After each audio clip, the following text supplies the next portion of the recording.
حاتم طائی اور غریب لکڑہارا۔ آج سے سینکڑوں برس پہلے عرب کے ایک قبیلے میں حاتم نامی شخص پیدا ہوا۔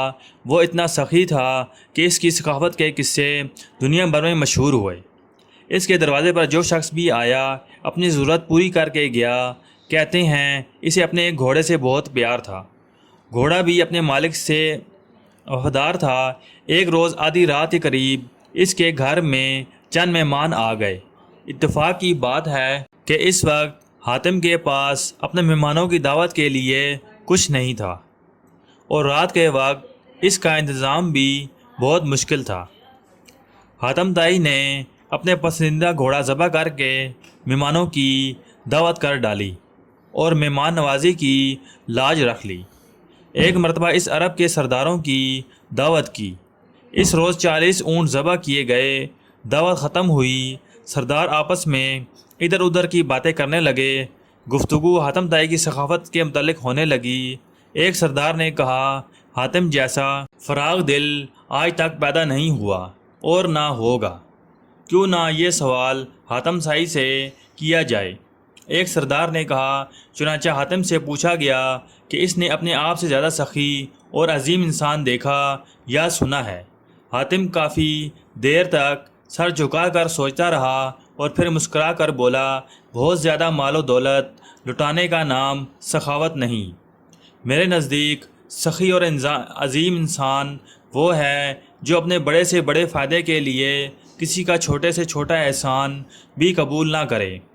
میں نے اپنی زندگی میں ایسا شخص دیکھا جس کا دل میرے دل سے بہت بڑا تھا۔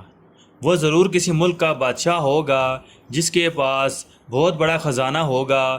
سرداروں نے بے یک آواز کہا، نہیں دوستوں، ایسی کوئی بات نہیں۔ حاتم طائی نے جواب دیا، وہ تو ایک لکڑہارا تھا۔ تمام سرداروں نے حیرت سے ایک میزبان کو دیکھا تو حاتم نے کہا کہ ایک روز میں نے سارے شہر کی دعوت کی۔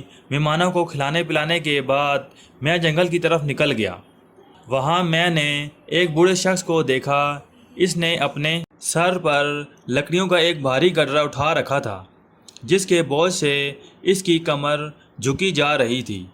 اس کے پھٹے پرانے کپڑے پسینے میں بھیگے ہوئے تھے۔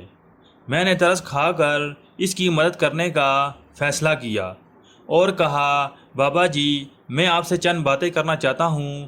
یہ کہہ کر میں نے اس کے سر سے بوجھ اتارنے کے لیے ہاتھ بڑھائے تو وہ فوراً پیچھے ہٹ گیا۔ پھر اس نے اپنا بوجھ زمین پر رکھا اور کہنے لگا، انسان کو اپنا بوجھ خود سنبھالنا چاہیے۔ لوگوں کے کندھوں پر سوار ہو کر تو صرف قبر کی طرف جایا جاتا ہے، مگر بابا جی، آپ اس عمر میں اتنی محنت کیوں کر رہے ہیں؟ تو پھر مجھے کیا کرنا چاہیے؟ اس غیرت مند لکڑہارے سے مسکراتے ہوئے پوچھا۔ آپ کے شہر میں حاتم طائی رہتا ہے۔ وہ سینکڑوں انسانوں کو ہر روز کھانا کھلاتا ہے۔ آپ اس کے دروازے پر کیوں نہیں جاتے؟ یہ سن کر لکڑہارے نے غور کر مجھے دیکھا اور بڑی بے نیازی سے کہا، حاتم کے 2 ہاتھ میں خدا نے مجھے بھی 2 ہاتھ عطا فرمائے ہیں۔ کتنے شرم کی بات ہے کہ میں اس کی کمائی ہوئی روٹی کھاؤں۔